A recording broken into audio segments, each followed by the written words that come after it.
Hi, I'm Tony and News.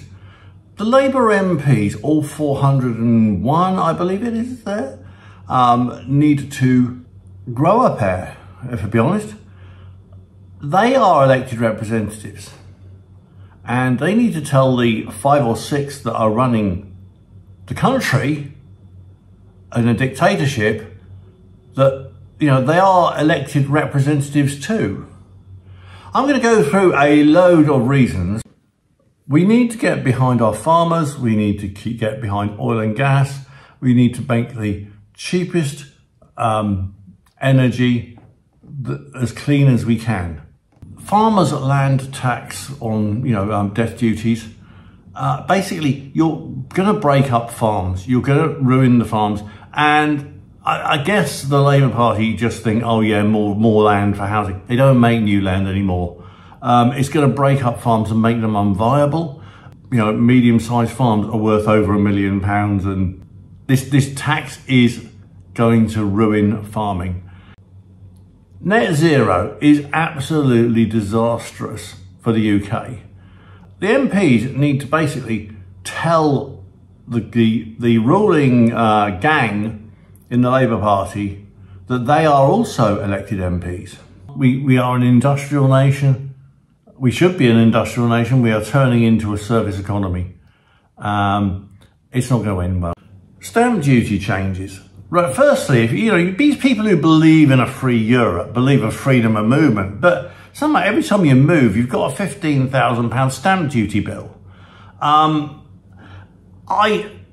We've tried to help a family member out, and to buy a flat or a house to rent to them would cost us £10,000 in tax, right?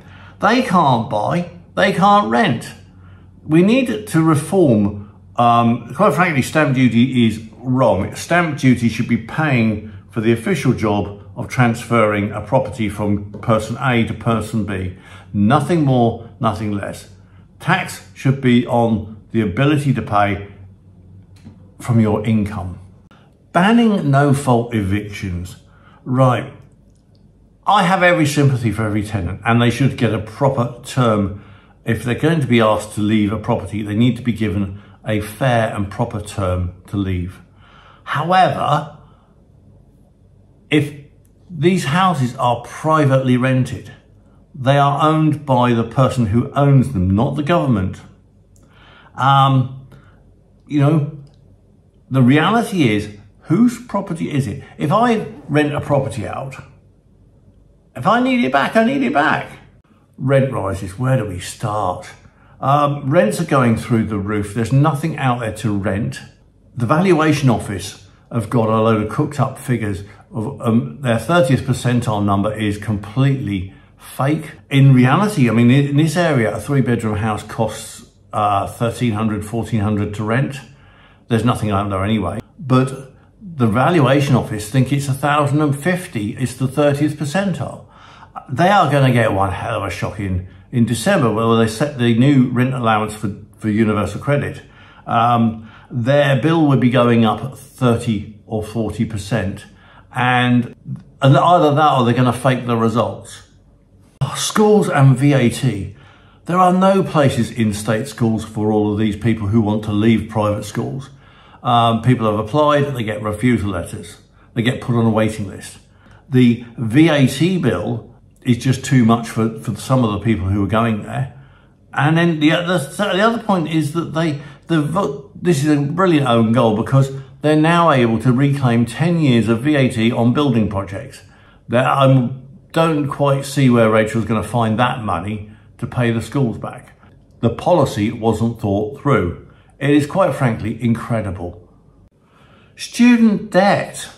It's escalating. It's going through the roof. It's 250 billion and it's going up and up and up. 13 billion a year from what I can see. The reality is we've got to be more selective. Degrees that are needed.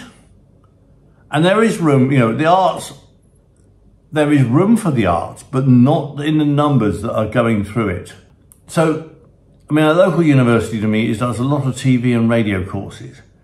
whilst they are brilliant, you do not need 1,000 new people in the industry every year. The reality, most of them won't get a job in that field. They've got to be far more selective in the arts. And then we need more vets, doctors, engineers. I mean, you've got to cut the number down from 50% to maybe 40% of people going to university, maybe 30. But we cannot afford this because this debt is just growing and growing and growing. Oil and gas. Greenpeace did not win the election, nor did Extinction Rebellion. But Keir Starmer folded a court case and has basically pulled the rug under oil and gas in the North Sea off of Purbeck and Dorset. We are now going to have to import all of our energy. We'll be one of those poor nations with no resources. And yet we're sitting on all of this coal and gas. We live on a parallel line with Moscow. The reality is we need energy.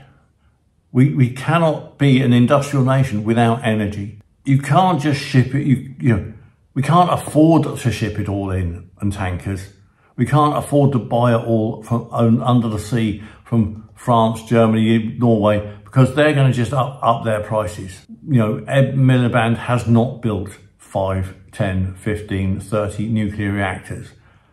He can't do that in 5 years. We need to get our North Sea oil back on track.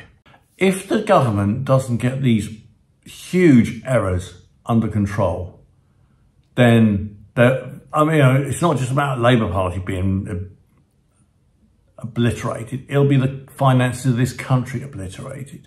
And it's happening so fast. I'm Tony, Ant News, signing out. Please remember to subscribe. There's more news on its way.